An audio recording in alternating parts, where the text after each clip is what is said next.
আম্মু এখানে একটু দাঁড়াও। হ্যাঁ বাবা, কি বলবে বল। হ্যাঁ আম্মু, আমি একটু অফিসে চলে যাচ্ছি।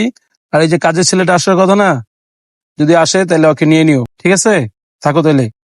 আচ্ছা ওকে, ঠিক আছে, আমি ওকে কোচিং এ দিয়ে আসতেছি। আসসালামু আলাইকুম ম্যাডাম। ওয়ালাইকুম আসসালাম। রফিক মিয়া, তোমার ছেলেকে নিয়ে আসছো? হ্যাঁ ম্যাডাম, আমার ছেলেকে নিয়ে আছি। যাক মাশাল্লাহ, তোমার ছেলেটা অনেক সুন্দর। তোমার ছেলে কি আমার বাসায় কাজ কাম করতে পারবে? ফুল গাছে পানি দিতে হবে, আমার ছেলেকে নিয়ে কোচিং এ যেতে হবে, পারবে? হ্যাঁ ম্যাডাম, পারবো। ফিরে বাবা, কাজ করতে পারবি না?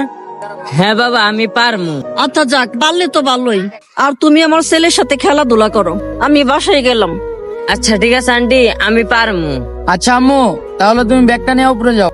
বাবা, তোরে দিয়ে গেলাম, তুই শয়তানি ভাই তেমন দিতে যাস না। বাবা, তোর আন্টি যা বলে তাই কাজ করবি। আচ্ছা বাবা, সমস্যা নাই, তুমি এই নিয়ে টেনশন করো না। আর তুমি তো জানোই তোমার পোলা যায় কেমন। ঠিক আছে বাবা, তাহলে যা।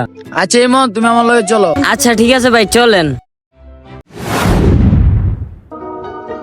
ইমন, একটা কাজ করো, আমার জন্য এক প্যাকেট সিগারেট নিয়ে আসো।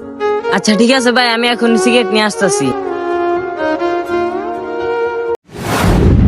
কতক্ষণ ধরে ওয়েট করতেছি, এখনো আসে না। শিট। ভাই এই নেন আপনার সিগারেট। এই গরিবের বাচ্চা, তোর এতক্ষণ লাগে আইতে?